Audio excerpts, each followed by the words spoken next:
Previous year question एक aspirant की life में काफ़ी इंपॉर्टेंट रोल प्ले करते हैं, क्योंकि वो हमारी लिमिट्स, किस स्टेज तक हमने हमारी प्रिपरेशन को पहुंचाया है, और अगर थोड़ी आसान भाषा में बोलूं तो वो तुझे तेरी औकात बता देते हैं। ओके, सो बेशक वो हमें बता देते हैं, पर क्या होता है कि कई बार हम PYQs को हम मानते हैं, हम जानते हैं कि कितने ज़्यादा इंपॉर्टेंट है, बट हम इन्हें लास्ट के लिए रखते हैं कि जब सिलेबस कंप्लीट हो जाएगा, जब हमारा कोर्स कंप्लीट हो जाएगा, जब रिवीजन हो जाएगा, उसके बाद हम PYQs करेंगे। बट तब तक क्या होता है कि इनिशियल के जो चैप्टर्स होते हैं उनके कॉन्सेप्ट्स हमारे दिमाग में से निकल जाते हैं, और तभी जब हम लोग कोई PYQ के क्वेश्चन करने जाते हैं तो बस एक ही आवाज़ आती है, बस यही थी तेरी औकात, पढ़ाई क्या है तूने। दूसरे एस्पिरेंट्स को देख, 16-16 घंटे पढ़ रहे हैं, जिसमें से 4 घंटे का उनका रिवीजन होता है। कभी रिवीजन नाम का शब्द भी सुना है? मेरे अंदर तो यही आवाज़ आती है, आप लोगों का मैं कुछ नहीं कह सकता।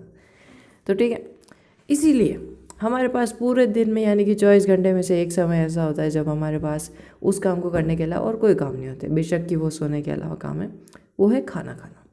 खाना खाते वक्त, खाना खाने के अलावा हम और बहुत सारे काम कर सकते हैं, बट उसमें से हमारी आंखें और कान फ्री रहते हैं, तो उसमें हम लोग PYQs को डाल रहे हैं। ओके, सो होगा क्या कि अब से डेली 5 से 10 मिनट देना कोई बड़ी बात नहीं है, ऑब्वियसली दे सकते हो। उसको भी 2x पे देखते हो तो 2.5 से 5 मिनट ही लगने वाले हैं। सो डेली हम लोग क्या करेंगे, एक 10 मिनट का या 15 मिनट का वीडियो आएगा जिसके अंदर कुछ इंपॉर्टेंट चैप्टर्स के इंपॉर्टेंट PYQs होंगे, जो कि JEE mains and obviously advance के अंदर पूछे गए हों।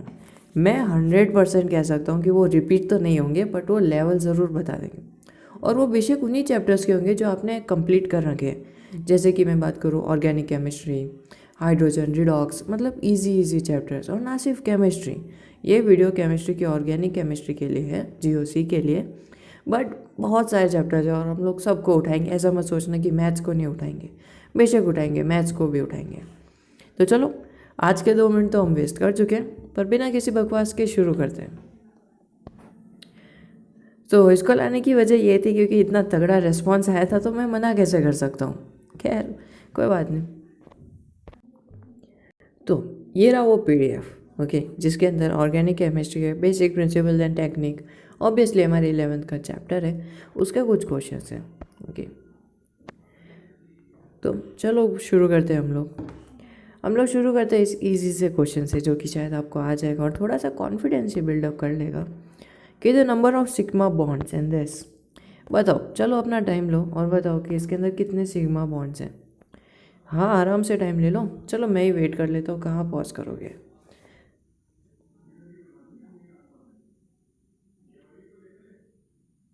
हो गया? अब चलो बता देता हूँ, देखते हैं अगर इसका नीचे पिक्चर इमेज के अंदर सॉल्यूशन होता है। ठीक है, चलो है, अच्छी बात है। आप काउंट कर लो। अब कोई मिकी माउस या फिर डोरा द एक्सप्लोरर तो चल नहीं रहा है कि सिग्मा बॉन्ड्स कहाँ है दोस्तों, बताओ तो मुझे। ऐसा कुछ नहीं है, तो काउंट करो। Let's see,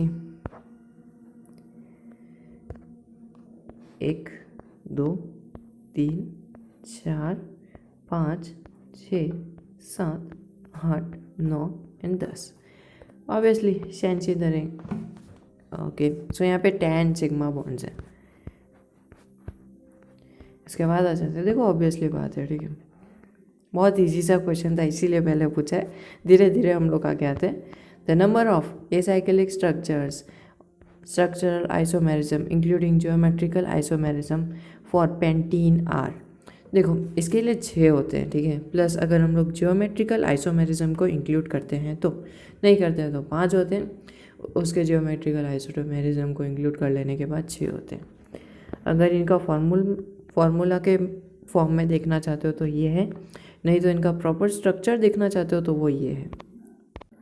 okay, so proper structures वहाँ पे अवेलेबल नहीं थे, बट मैं अवेलेबल करा के लेके आया। 1 2 3 4 5 और 6। ओके, सो ये जो है सिस और ट्रांस, ये एक साथ आते हैं ज्योमेट्रिकल आइसोमेरिज्म के अंदर, ठीक है, बट एज कि हमने इनको इंक्लूड किया है तो ये 6 हो जाते हैं टोटल। चलो आगे चलते हैं। सो ओके, इस क्वेश्चन पे चलते हैं। ये न्यूमेरिकल क्वेश्चन है, but not that much hard, बहुत इजी क्वेश्चन स्टार्टिंग से हैं और फिर धीरे धीरे लेवल इंक्रीज होगा। Okay, the dihedral angle is taken from Newman's projection triple one trichloroethene is, ऐसे इसको बोलते नहीं, ऐसे triple one 111 trichloroethene is dash degree. तो ओके, इसको आप आसानी से इसके स्ट्रक्चर से समझ सकते हो। देखो इसके स्ट्रक्चर के अंदर इसके कितने पार्ट्स हैं, 1 2 3 4 5 6। ये सिर्फ एक लॉजिक है, ठीक है। और हम जानते हैं कि एक कंप्लीट बॉन्ड 360 डिग्री का होता है, मतलब ऑब्वियसली ये एक ट्राइक्लोरो है इसलिए। तो 360 के 6 पार्ट्स करो, one angle will be of 60 degree and that's what our answer. कि ये एक लॉजिक है, ठीक है, सब जगह मत लगाने बैठ जाना। अब यहाँ पे आ जाते हैं हमारे कुछ इंपॉर्टेंट क्वेश्चंस के ऊपर। ये 31 अगस्त इवनिंग शिफ्ट 2021 का है। Arrange the following conformational isomerisms of N butene in order of their increasing potential energy. So देखो इनकी इंक्रीजिंग पोटेंशियल एनर्जी एक चीज़ से इनवर्सली प्रोपोर्शनल होती है। वो एक चीज़ क्या है, कुछ आइडिया लगाओ, सोचो, सोच लिया? वो है स्टेबिलिटी ऑर्डर। जिसकी जितनी ज़्यादा स्टेबिलिटी होगी उसकी उतनी ही कम पोटेंशियल एनर्जी होगी।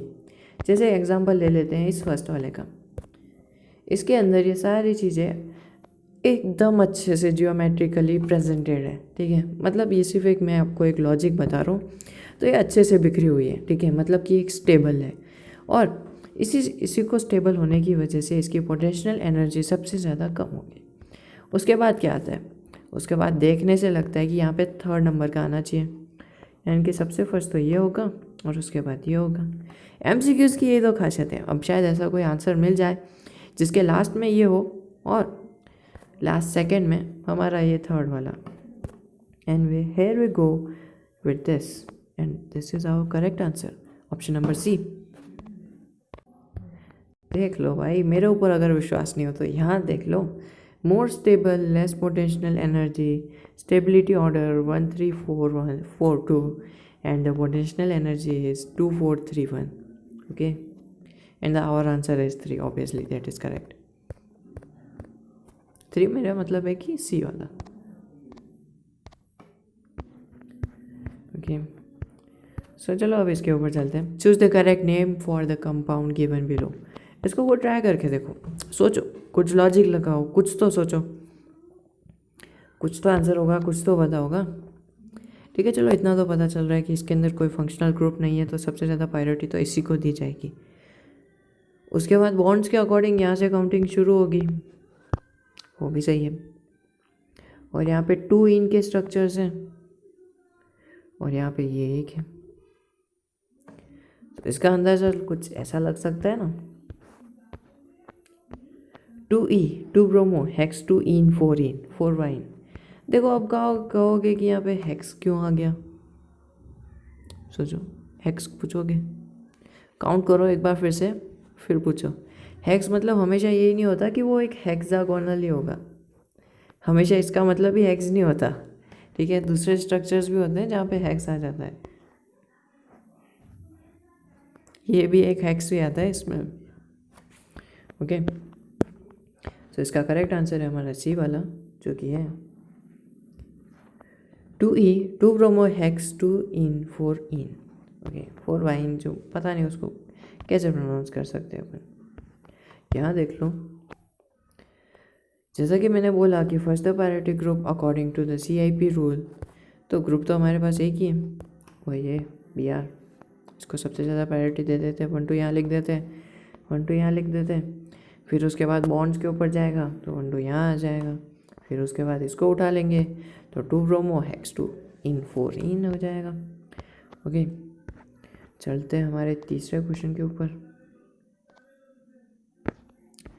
The compounds which will show significance intermolecular H bonding is, या फिर आर सी।